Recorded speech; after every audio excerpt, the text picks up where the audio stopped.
Sekusabalale amampunge azama ukungcolisa igama likaMthandeni ekutheni usebenzisa ke ezinye izingane ngenhloso ke yokudla amandla azo. Wabafowethu, amampunge lawa nanti iqiniso langempela. Ngicela uqale ngibingelele abaqala ukusijoyina kuleli khasi nje sanibonana ke ningakhohlwa ke ukucela button ka subscribe ke niphinde nilike ke lama video ke enginenzela wona. Wabafowethu ke kunembiko esabalala einkundleni zokuxhumana ke lapha ke engamanga futhi ke efuna ukumosha ke igama ke labaculi ke esibathandayo noma ke abathandwa ngabantu. Sikhuluma ke ngomthandeni umfoka amanqele ke lapha ke njengoba sike sambona ke esebenzisana noLwah Mawhoo ke waphinde ke wasebenzisana ke lapha ke Nomcebo kanjalo ke Nomcebo zikode abantu abayiqeqebane elithile ke bathi ke umthandeni ke lapha ke udla ke amandla ke alezi intokazi ke lapha ke bafowethu ngifuna ukunikhumbuza ke ukuthi umthandeni ke akayiyena umuntu oqala kumaskandi okwasebenza noLwah Mawhoo. Siyakhumbula ukuthi uLwah Mawhoo ukwasebenza ke nonavigator ke umfoka Gcwensa kwasebenzeka kwaba right bayenza ingoma yaphuma kodwa bingakaze ifike ku 24 million viewers ke on YouTube ingoma yabo noma iphumile.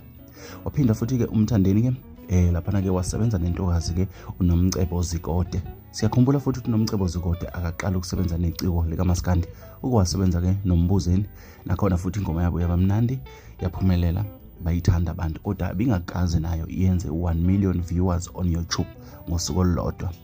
Waphinda ke umthandeni wasebenza ke nentokazi ke uMawhoo ke lapha ke intokazi ke yamapiano ingoma yabo ke yaphinde yatrenda ke lapha ke yashaya ke lapha ke u6 million ke njengoba sibona ukuthi ibheke ku6 million ke ngawo ke u4 weeks ke lapha ke le ngoma ke kaMthandeni isezingeni kakhulu futhi ke abantu abaningi bayithande kakhulu. Siyakhumbula futhi ukuthi ke uMawhoo akayena umthandeni umuntu oqala asebenze naye kumaskandi uke wasebenza ke noSicebi inkosi yamaGcokama bayenza ingoma yabo yabamnandi kwangaba nenkinga. Okukhomba khona bafowethu ukuthi umthandeni ufishara abaculi abavele besebenza nabanye abaculi. Uma ngingathiwa ke umthandeni ke ushaya u24 million kuLwah, ingani unavigator ngawushaya ngo24 million ngoba naye wacula noLwah uma kuye ngokuthi lento ingamandla. Bafowethu asingawubhugwisa umaskandi masingawufaka ehlathini umaskandi ngenxa yenhliziyo iqiniso kufanele silamukele. Umthandeni ama viewers awathole ku YouTube ngoLwah Mawhoo Nomcebo zikode intokazi uMawhoo uyawadeserve ngenxa yokusebenza kwakhe kanzima.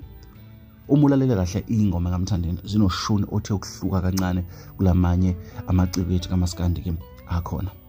Ingakho ayispice umthandeni eintokazi nezintokazi zispice emculweni kaMthandeni mase kuphuma into eyodwa ezothandwa ngabantu.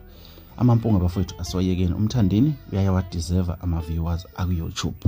Lezi ndaba ngizisho nje kanje angithathe ihlangothi ngimela iqiniso ke ekufanele ke lifinyelele ke ebantwini ke bonke ke abalalela umculo ke ohlukahlukene nomculo ke kaMaskandi. Nawe mbukeli wasemakhaya ungalibeka uvo lwakho kulokho. Futhi okunye engithanda ukunikhumbuza khona bafowethu ukuthi uma ikhona ihit ekhona ke ekhona kuMaskandi yipi hit eyake yaba khona ingekho featuring umculo asuka yenzile. Ingani lento mesiyenze umthandeni mesikhulumisa kanje. Bafowethu asibe neqiniso singawubulala umculo kaMaskandi. uMaskandi ukhuphuka kweciko lodwa ukhuphuka wonke uMaskandi. Ukhuphuka kukaMbuzeni ukukhuphula wonke uMaskandi. Noma ngabe umuntu uyenziwa ukukhuphula wonke uMaskandi. Nabanye abaculi uma benze kahle kuyokhuphula futhi wonke uMaskandi. Ingani masokwenziwa insizwa yasemdletsheni sekufanele ukuthi kuthiwa idla amandla abanye abantu. Bafowethu ifeaturing ngoMaskandi khona iyaphila iyenziwa futhi iyabasebenzela abaculi abaningi ingakho lo mthandeni ayisebenzisile. Bafowethu ile so